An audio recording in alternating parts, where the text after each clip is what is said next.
Olá e seja bem-vindo. Aqui é Elizabeth. No vídeo de hoje vamos falar sobre pensamentos são coisas e coisas que podem mudar a sua vida. Tudo começa através do pensamento. Pensamentos são coisas. Como fazer a vida dizer sim a seus planos e sonhos? É o que você vai estudar comigo aqui nesse vídeo de hoje. Como ativar o poder da mente para alcançar sucesso e prosperidade? Faça a vida dizer sim ao invés de dizer não. O poder que prenuncia o sucesso é o poder da mente. Como fazer com que a vida diga sim em vez de dizer não aos seus planos e ambições? Na verdade, pensamentos são coisas e coisas bem poderosas quando se unem a propósitos definidos. Nesse vídeo de hoje, a gente está estudando a primeira parte, antes de entrar no primeiro capítulo do livro Quem Pensa Enriquece. Quem está acompanhando os outros meus vídeos sabe que eu estou estudando esse livro Quem Pensa Enriquece. E essa é a primeira parte, antes de entrar no primeiro passo em direção à riqueza, né? São vários passos.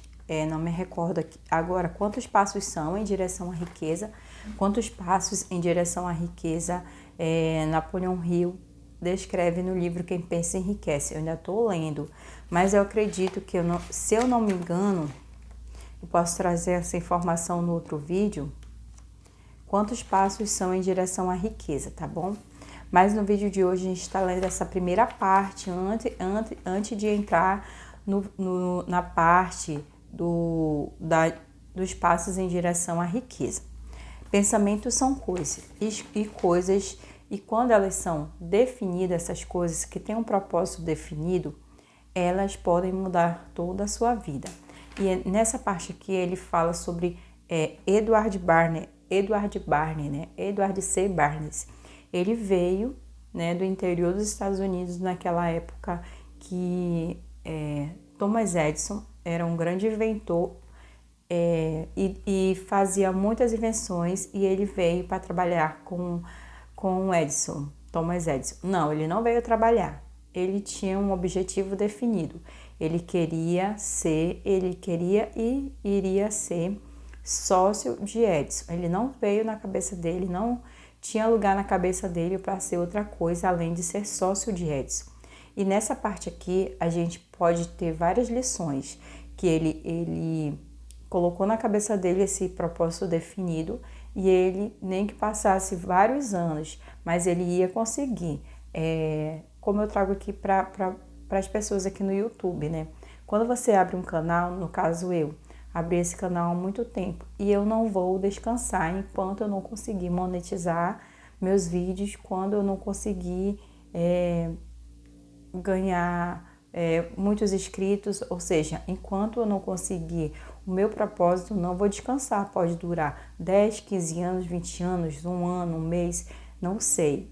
O meu propósito vai ser esse. Assim como Edward Barney não desistiu enquanto ele não virou sócio de Thomas Edison, eu também não vou desistir enquanto eu não monetizar o meu canal, não conseguir ter um entendimento dos meus vídeos, né? Saber explicar direitinho o meu conhecimento que eu estou estudando. Ele fala aqui, o poder que prenuncia o sucesso é o poder da mente. Como fazer com que a vida diga sim em vez de não a seus planos e ambições? Ele fala que temos que ter ambições, né? Não ganância, não devemos ser gananciosos, mas devemos ter ambições.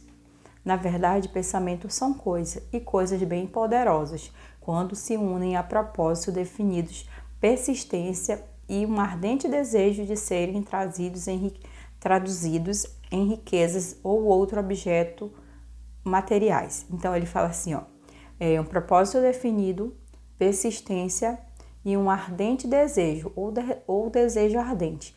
Essas três coisas fazem com que Edward Barney conseguiu tanto que ele queria, a coisa que tanto ele queria, que era ser sócio de Thomas Edison. Ele fala assim: há alguns anos, Edward C. Barnes descobriu que quanto é verdade que os homens realmente pensam e enriquecem. A descoberta não se deu de uma vez, chegou aos poucos, começando com o ardente desejo de se tornar sócio do grande Edison. Ou seja, ele teve esse desejo, só que ele não concretizou esse desejo imediatamente. Demorou vários anos até ele conseguir transformar os seus pensamentos em dinheiro, em coisas materiais. Uma das características principais desse desejo era o de ser definido. Uma das características principais desse desejo é de ser definido. Queria trabalhar com Edison e não para Edison. Ou seja, tem uma grande diferença. Ele queria trabalhar com o Edison, ao lado dele, não para ele. Ele nunca pensou em trabalhar como um vendedor para Edison. Ele queria ser um sócio. Sempre esse era o objetivo dele definido. Observe cuidadosamente a descrição de como procedeu para traduzir o desejo em realidade e terá então maior compreensão dos princípios que conduzem à riqueza. Nesse pequeno pedacinho, Napoleão Hill, ele fala assim que você tem que observar com cuidado que a realidade, então, terá uma maior compreensão dos princípios que conduzem à riqueza. Quando tal desejo e impulso passou pela primeira vez em sua mente, não se achava ainda em condições de agir. Duas dificuldades se interpunham em seu caminho. Não conhecia Edison, nem podia pagar passagem de trem para West Orange, New Jersey, que era onde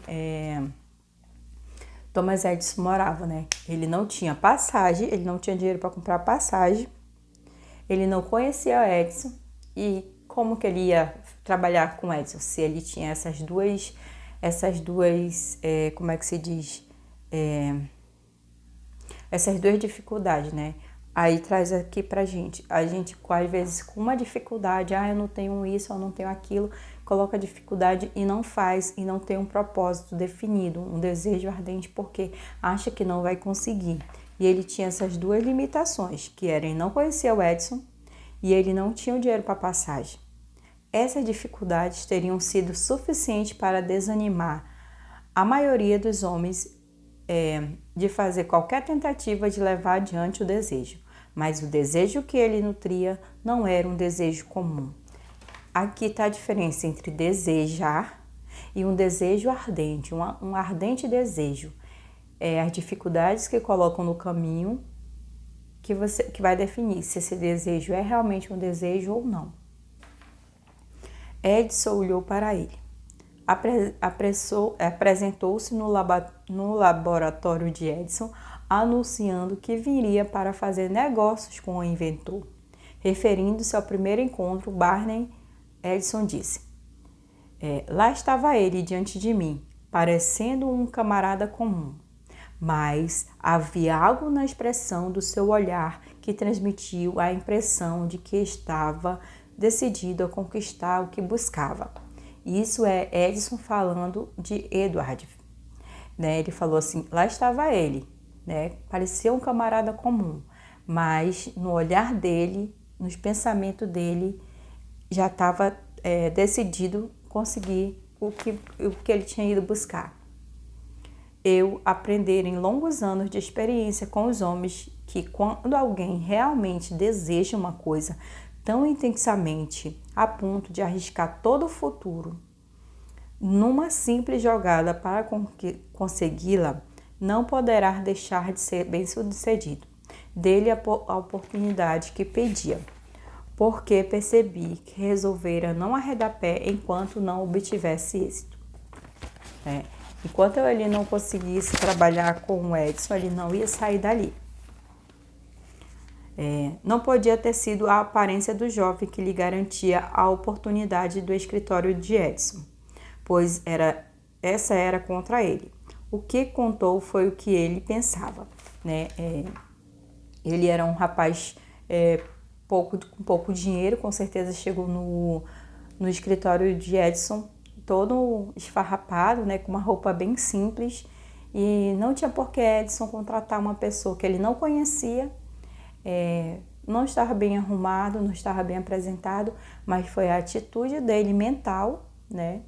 E uma certeza que Edison percebeu, por Edison conhecer muitos homens durante muitos anos, ele percebeu que ali tinha alguma coisa diferente em Edward. Ele foi assim, ó. Barney não conseguiu ser sócio de Edison na primeira entrevista. O que conseguiu foi a oportunidade de trabalhar no estabelecimento de Edison, né? E aí tá, ele tinha um propósito principal. Passaram-se meses. Aparentemente nada acontecia que aproximasse o ambicioso objetivo que Barney se impusera com seu principal propósito absoluto. Mas algo de importante acontecia na mente de Barney. Intensificava constantemente seu desejo de tornar-se sócio de Edison. Ou seja, já tinha passado vários meses, ele estava trabalhando lá estava trabalhando com Edison, né? Mas na cabeça dele ele tinha um propósito principal, absoluto, né? Que era ser sócio de Edison. Psicólogos acertaram ao dizer que quando alguém está realmente pronto, quando alguém está realmente pronto para alguma coisa, essa coisa não deixa de aparecer. Barney estava pronto para uma sociedade comercial com Edison. Além disso, estava decidido a perseverar nisso até obter o que procurava. Aí aqui fala que ele tem que estar pronto, né? A oportunidade, ela chega quando a pessoa está pronta. É igual como o segredo que está aqui no livro que ele fala. A oportunidade vai chegar quando você estiver pronto. Não dizia a si mesmo, bem, o que adianta? Acho que vou mudar de ideia e tentar um emprego de vendedor. O que dizia era, vim aqui para fazer negócios com Edison e atingirei a meta, mesmo que leve o resto da minha vida. Estava mesmo decidido. Que história diferente teriam os homens para contar se adotassem um propósito definido e permanecessem firmes nele até vê-lo transformado em ardente obsessão. Aí aqui ele dá esse exemplo de Edward Barney, né? Dá um pequeno exemplo aqui, que tem que ter um objetivo ardente. Ele fala assim, ó, e o que mais? Estava mesmo decidido. Que história diferente, né? Teriam os homens que tivessem um propósito definido e fosse até o fim, até eles conseguirem, custasse o que custasse. E aí chega a passar vários tempos, não descreve aqui mais ou menos quantos anos ele passa, e quando Edison, como é que se fala? Ele criou a máquina de escrever, né? A máquina de datilografar. Os vendedores se recusaram a vender porque acharam aquela coisa muito grande, o pessoal não vão comprar isso. E Edison, foi aí a oportunidade que Edison teve em entrar para vender essas máquinas de datilografar, que na época era máquina de ditar Edison, o nome da máquina de escrever. E ele pegou essa máquina e vendeu várias unidades. Foi aí que ele conseguiu ser sócio de Thomas Edison. Então, meus amores, é isso. Esse é mais um capítulo de Quem Pensa Enriquece, estudando aqui com vocês. Que você tenha alegria e paz. A gente se vê no próximo vídeo. Tchau, tchau.